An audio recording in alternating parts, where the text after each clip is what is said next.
Hello everyone, this is Erik, the Asian movie enthusiast, and this is my review of The Girl from Nowhere Season 2, a Thai television series from 2021 that is a drama, thriller, horror hybrid. Now, I previously did a review of Season 1 a few years ago on this channel. I'll link that review in the description box below. Season 2 is 8 episodes long, with each episode ranging between 38 and 49 minutes each. Now, the premise is rather simple on its surface, same premise as Season 1.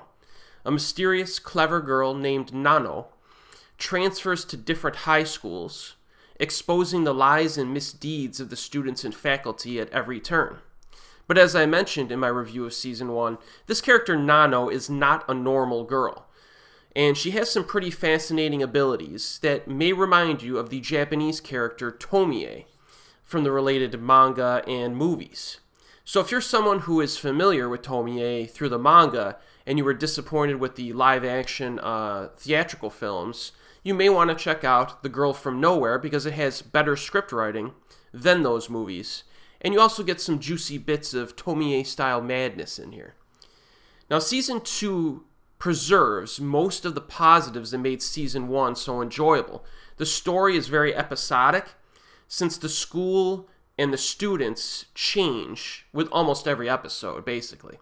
The constant rotation of different protagonists allows the script writing to be pretty bold and creative, because regardless of what happens in an episode, the filmmakers are allowed to start over again in the next episode with a new, fresh batch of students.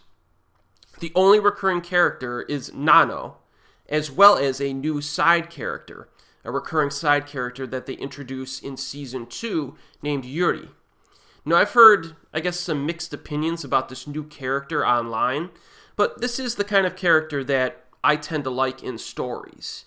Someone who comes in out of left field, becomes kind of an X factor, someone who can create some problems, additional problems for our main character, Nanno, that she has to deal with, and I kind of like that. It mixes things up. I like the way they used this Yuri character in this, and she added an extra dimension to the story.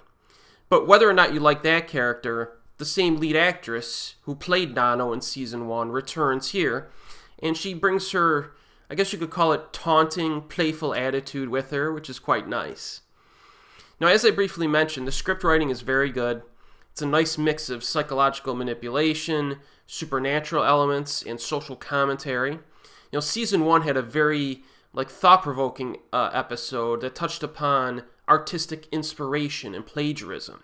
And Season 2 has an episode that touches upon how some parents will take advantage of their children for profit on the internet. And that episode is probably the most accurate portrayal of YouTubers that you're going to see in a television series. The script writing is kind of cynical in this show, but it does have a lot of truth to it, which I appreciate. And like any show that's episodic, you're going to have some episodes that are better than others.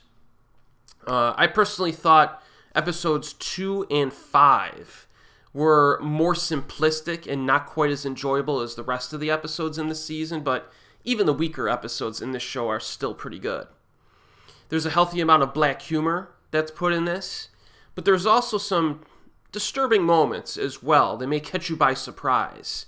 I feel like the violence and the horror elements were elevated a little bit more in Season 2 here, at least from what I remember from Season 1, which I haven't seen in a few years. So just keep that in mind when you go into this. I like that type of stuff, so it's up my alley. There are a few bloody deaths in this season, which is quite enjoyable. The show, nicely shot. Direction is stylish, the camera movement's nice, visually engaging and everything. So there's not a whole lot of bad things to say about this outside of a few weaker episodes. I strongly recommend The Girl from Nowhere Season 2. And if you haven't seen Season 1, definitely check that out first. Even though these are episodic, it's probably a good idea to maybe watch Season 1 first and then Season 2. Season 2, though, even though it's episodic, this season in particular does have a little bit of a linear story that bridges, with this side character Yuri. So you'll definitely need to watch Season 2 in order, for sure. And as always, I will see you next time.